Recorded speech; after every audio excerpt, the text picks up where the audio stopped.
Bom dia, boa tarde, boa noite, que é o Vitor Hugo Mendes do Tele2.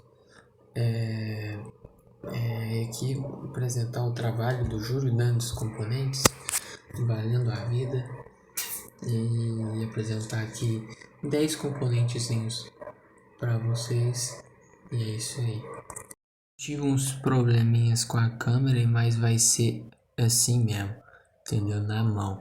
E a gente vai falar sobre botoeira, contador, relé de tempo, disjuntor de motor, relé de sobrecarga, relé de falta de fase e fusíveis. Tá bom? Então, botoeira. Botoeira, né, são chaves seletoras. Fazem parte da interface do usuário com acionamentos e funções de uma máquina ou equipamento elétrico. Em comandos elétricos, as botoeiras têm como função estabelecer ou interromper a passagem de corrente elétrica em linhas de um circuito de comando. A partir de um acionamento manual, local ou à distância, bloco de contatos, blocos de contatos, né? O bloco de contato é um elemento constituído por um corpo isolante, contatos móveis, contatos fixos e bornes para conexão. O corpo isolante, aqui a gente tem o contato NA, né, que normalmente é aberto, normalmente fechado, né, aqui ó, a gente tem o símbolozinho de cada um, normalmente aberto, normalmente fechado, contator NA acionado manualmente, contator NA acionado manualmente com interruptor automático. A gente tem esses modelos aqui de botoeira. Que botoeira, o corpo, né, isolante, na botoeira, né, a gente tem corpo isolante, né, que serve para envolver os contatos e sustentar os bornes para conexão. Ele é feito de um material termoplástico e isolado com uma boa resistência mecânica. Contatos. Os contatos são os elementos responsáveis pela continuidade da corrente elétrica do circuito, não normalmente em forma de pastilha de liga de prata, tanto nas partes fixas como nas partes móveis, garantindo assim uma alta capacidade de ruptura no arco elétrico, que acarreta uma vida mais longa para os contatos. Alguns fabricantes fornecem sob encomenda contatos com pastilhas banhadas a ouro, é bem chique. Bornes para conexão. Os bornes para conexão são elementos que estabelecem a ligação de condutores nos contatos fixos. Normalmente a fixação dos bornes através de bornes de conexão são por parafuso, porém já existem no mercado bornes de conexão através de pressão, que dispensam o uso de chave de aperto. E tipo de contatos, né? A gente tem cada bloco de contato pode possuir 3 tipos de contatos, né? Que são contatos NA, contatos NF e contatos comutadores, né? Tem o contatos NF normalmente aberto e contatos normalmente fechados. Esses aí são os contadores. Agora a gente vai para os contadores, né? E os contadores esses amiguinhos aqui. E os contadores, né? São dispositivos elétricos especializados em transportar corrente para diferentes partes de um circuito, onde cada tipo de contato terá a sua própria função em um corpo eletromagnético e gerado para a corrente fluir através dos contatos. Sua divisão acontece com 3 tipos diferentes: a mola de contato, contatos auxiliares, contato de potência, e em um contator elétrico, a bobina móvel atrai a corrente enquanto o núcleo móvel empurra os contatos móveis e fixos juntos, fazendo com que eles se fechem e abrem ao mesmo tempo. Dentro do meio industrial, os contadores são utilizados em diferentes aplicações, já que esses dispositivos controlam o aquecimento e iluminação dos motores elétricos. Aqui a gente tem a simbologiazinha, né, do contador, tá? Bonitinho. E aqui, né, principais partes do contador elétrico, a gente tem a mola, né, os contatos, a bobina, né, e o núcleo, né? A gente tem essas partes. que são, né, o contador. Agora aqui vamos falar sobre o relé de tempo, né? Relé de tempo é esse amigão aqui, né? Que a gente tem a simbologia dele, né? Relé temporizador on delay, off delay aqui, né? Ó, desse jeitinho. Tá? E o relé de tempo é o principal mecanismo de funcionamento desse componente, é a alimentação pela energia da rede, e o estado dos contatos são alterados conforme a programação pré-estabelecida. O relé de tempo também pode apresentar multifunções, além de diferentes escalas e ainda diversos intervalos de tempo ou alimentação.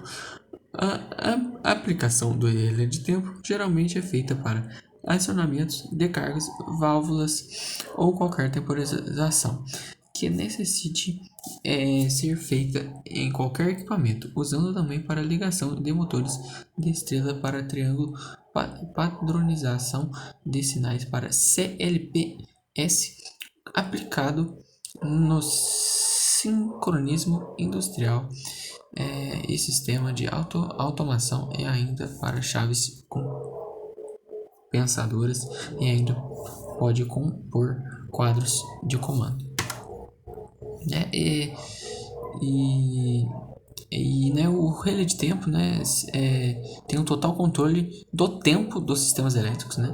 Esse componente é totalmente existente, microprocessado e contato é mecânico.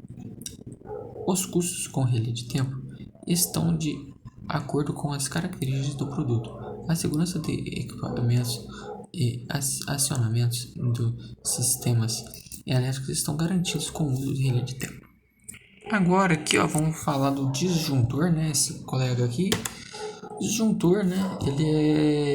Disjuntor possui dois mecanismos de proteção, né? Um para curto-circuitos e outro para sobrecargas. A proteção contra os curto-circuitos é oferecida por uma bobina, né? Um fio enrolado, que é um fio enrolado sobre o seu núcleo. Este arranjo funciona como um eletroímã. Também ocorre o curto-circuito, a corrente já a proteção contra sobrecargas é provida por elemento bimetálico, composto por duas lâminas de metais diferentes que ficam sobrepostas quando ocorre uma sobrecarga. Esse elemento aquece e dilata, sofrendo uma alteração na curvatura. Esse movimento dispara o mecanismo de desligamento dos contatos. Em geral, os disjuntores comerciais mais comuns são termomagnéticos e constituídos de acordo com as normas técnicas da NEMA ou DIN. Aqui a gente tem um disjuntor motor, né, que é um pouco parecido com o disjuntor normal, né. O disjuntor motor foi desenvolvido e melhorado ao longo do tempo para oferecer uma proteção completa com todas essas falhas elétricas que apenas um dispositivo, proporcionando uma economia de espaço nos painéis de comandos para motores, além da redução de valor de instalação. Como funciona o disjuntor motor? O disjuntor motor se assemelha internamente a um disjuntor comum, oferecendo a proteção magnética contra curto-circuitos e proteção térmica contra sobrecarga, através de um disparador magnético e de um disparador técnico, respectivamente. O disparador magnético, um disjuntor motor, possui um sistema eletromagnético, né, chamado disparador magnético, que é composto por 3 bobinas e engrenagem mecânica. Né?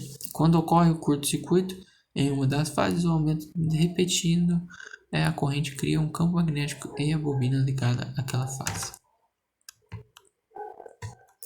E agora aqui, ó, a simbologia, a gente tem a simbologia aqui da proteção térmica, né, do exaustor motor, proteção térmica, e aqui a proteção térmica, e aqui a proteção térmica, aqui a proteção magnética.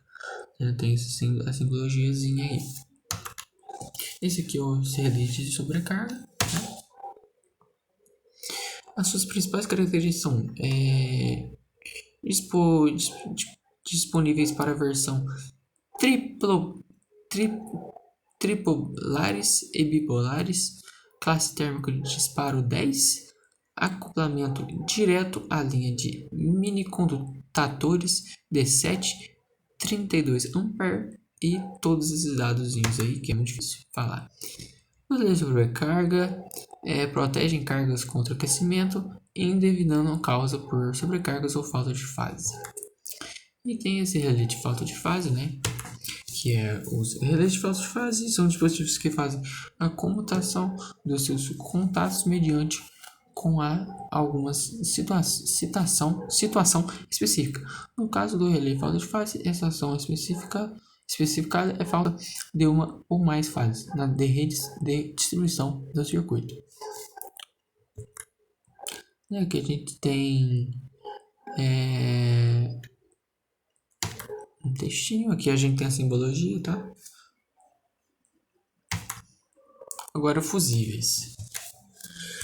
Fusíveis, né, são equipamentos de segurança utilizados nos sistemas elétricos para proteger os sistemas caso haja um curto-circuito, funcionando como um interruptor de segurança. Ele queima quando há uma sobrecarga, deixando o circuito aberto e não danificando os aparelhos normalmente encontrados em instalações elétricas de residências ou automóveis em aparelhos eletrônicos.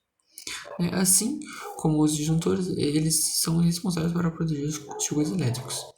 A diferença entre os dois é a reutilização dos disjuntores podem ser ligados e desligados, enquanto os fusíveis, uma vez queimados, não podem mais ser reutilizados. O fusível é composto de base, né, que suporta suporte do fusível, e tem o porta-fusível, né, que é o local que comporta todo o conjunto do fusível. E tem um anel de proteção que protege a rosca da base, e o elo fusível é a parte que queima quando há um curto, e um indicador, né, que indica a operação do fusível. A gente tem um modelo de fusível aqui, fusível NH, fusível D, fusível ultra rápido, né? Tem esse tipo de fusível. E é essa aí a apresentação, né, dos componentes, cada um, né, as características de cada um, a simbologia de cada um e como eles funcionam, né? E é isso aí. Esse foi o vídeo. Obrigado. Tchau, obrigado.